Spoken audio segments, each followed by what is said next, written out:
go to the extent of having to introduce myself as well. Lisa Ryan. Hello, Lisa Ryan.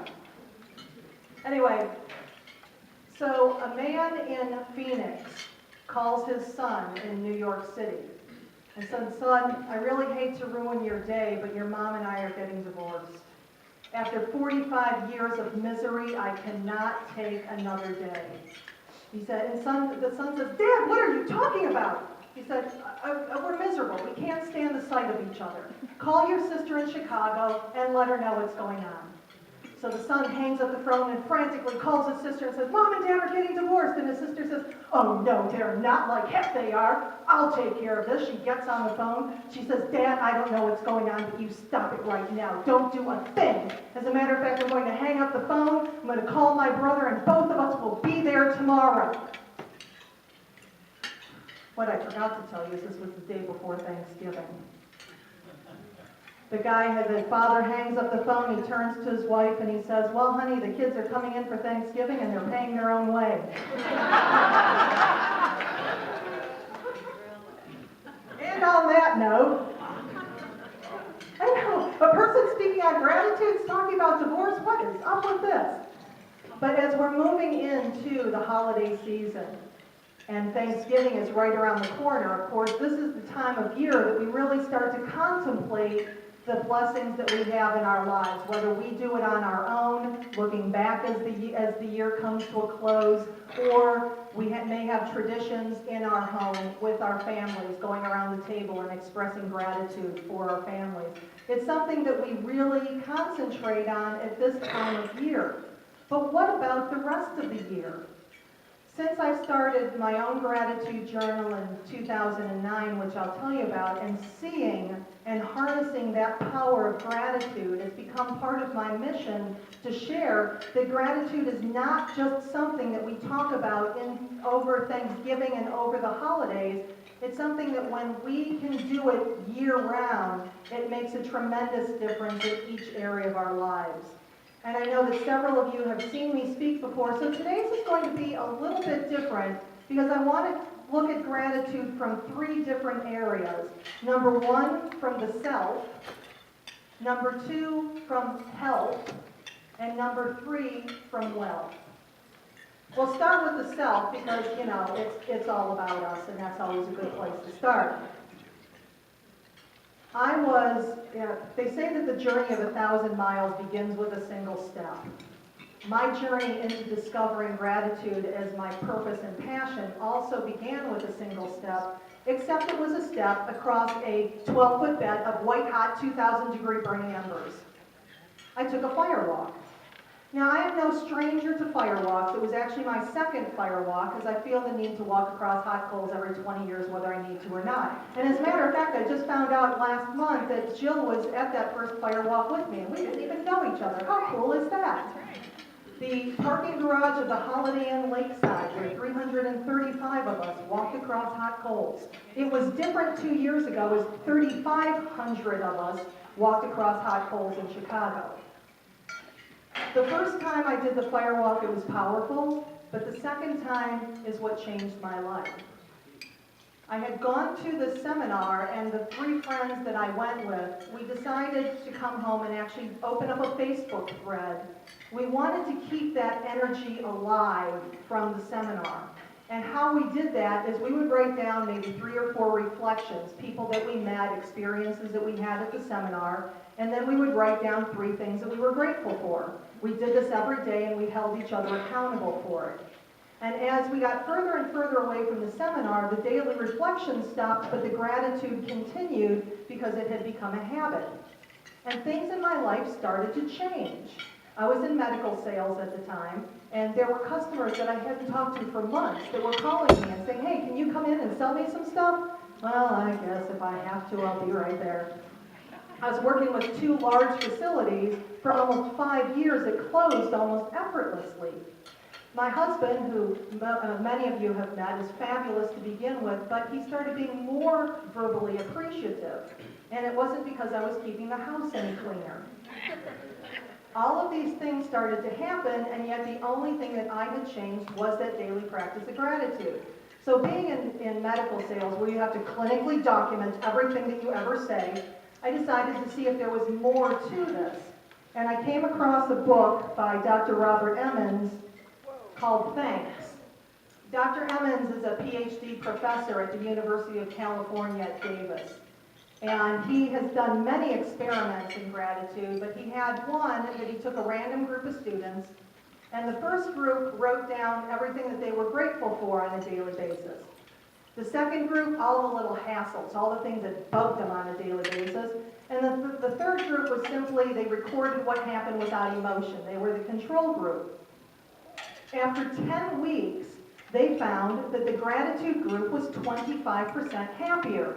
Lisa, how could you actually tell that they were 25% happier? Well, what they did is they did this extensive journaling process beforehand, because he wanted to be able to see the chronically happy people from the chronically miserable people and set that foundation, so they were actually able to put the numbers to that and come out that it was 25% happier. The gratitude group worked out on average an hour and a half more per week than the other group. They complained less. They actually had less physical ailments, and they... Yeah, is it the cord? Okay. Well, soon, okay. If I just stay here, but I have a really hard time just staying here. But all of these things, they were more happy, enthusiastic, joyful, all of these positive emotions. And he decided to take it the next step, and he asked the people that were associated with the gratitude group if they noticed any difference. Well, it turned out that they did. They were more likable, more easy to be around. They were just more emotionally supportive. So I had done my own research. I didn't realize it was research at the time because I simply posted a question on LinkedIn. And the question was, how do you incorporate gratitude and appreciation into your business? Now, Katie, would you say that that's an innocent question? Yeah, you expect the standard LinkedIn answer. The very first response I received: you don't need to incorporate gratitude and appreciation in your business because people are just going to take advantage of you anyway. So I emailed her back. I said, I'm really sorry that you feel that way. That's okay, I'm a big girl now and I'm moving on. So I emailed her back. And I said, this is going to seem really silly, but if you would just take my 30-day challenge, and for the next 30 days, write down 3 to 5 things that you're grateful for every day, and at the end of 30 days, let me know how it worked. Thank you for being so positive. I'll try that. So we stayed in contact over the course of the next couple weeks, and sure enough, about a month later, I emailed her to see how things were going, and she said, it's really interesting. I haven't been noticing that much difference, but I went on vacation and other people noticed. It makes no difference if you believe that this works. Scientifically, it's absolutely backed up. My husband had no idea that I was keeping a gratitude journal, but I saw it. I felt it in our marriage, and our marriage has become stronger because we both don't take each other for granted. It's always, thank you, I appreciate you. It makes a difference. And speaking of marriage, it's supported in that as well. Dr. John Gottman has done many marriage studies, and he has found a 5-to-1 positivity ratio, which is what creates a strong marriage. For every one negative thing you say to your spouse, you must say at least 5 things to make up for it. Couples that have less than a 5-to-1 positivity ratio don't work. And he can actually, after listening to a couple, communicate with each other for as little as 5 minutes. I think his number is 96% accuracy that he can tell if that couple is still going to be together in 10 years. So it's a pretty amazing feature. And I look at that 5-to-1 positivity ratio, but then I think of the story of little Johnny. Little Johnny was a bully, and he was always mean to all of the people at school, and his mom was just getting sick and tired of it. So she brought out a bucket of nails, and she gave it to little Johnny, and she said, Johnny, every time you are mean to somebody, I want you to take this hammer and nails and go out and pound the nails into the fence. So every day, Johnny was out there, and he'd just pound the nails into the fence, until little by little, as he became more and more aware of his actions, the nails got left fewer and fewer until the point where he wasn't putting nails in anymore. So his mom said, you know, Johnny, you've really done a great job fixing your attitude. Now, every time you do something nice for somebody, you can take one of those nails out. So over the course of the next couple weeks, little Johnny was out there and he was removing all the nails until they were all gone. But let me ask you, what was left? The holes. So no matter what we think that we can make up with those 5 positive responses, remember what Mom always said, if you're going to say something nasty to somebody, just count to 10, or don't say it at all. Think about it, because we don't know the damage that we can do with our relationships. More than anything, what has changed my life is that gratitude journal. In all the studies, that's what it talks about, and it's the physical act of writing it down. It's feeling the pen in your hand, seeing the words on paper, hearing the words, and experiencing that emotion that multiplies it. So one of the things that I'm going to suggest for the next 30 days is to try my 30-day challenge of every day writing down 3 to 5 things that you're grateful for. Let me ask you, how many of you keep a gratitude journal? I knew in this group I'd have a larger percentage than most of my audiences.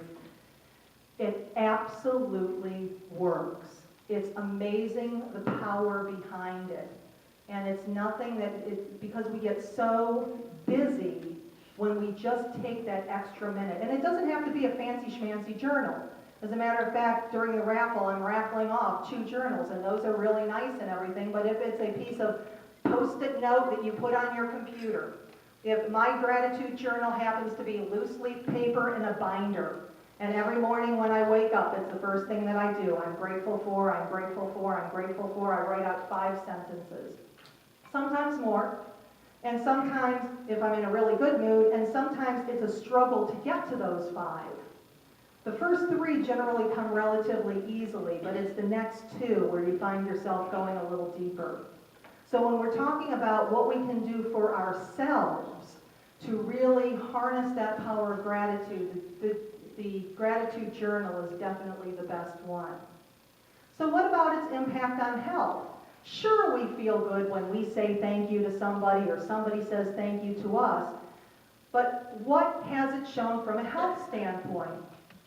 Well, the Institute of Heart Math, which is in California, has done many studies as far as the performance of the heart on different emotions. And in one particular study, they hooked up the participants to a monitor, and they put them through 100 seconds of frustration.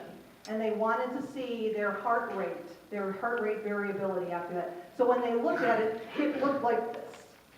I mean, it looked like, if you can imagine what a lie detector test looks like, it looked kind of like that. Same group of people, next 100 seconds, they went into a period of appreciation, and they watched the heart rate. Physically, it helps us. They did another study, which was really interesting, and it was the effect of compassion versus anger on the immune system.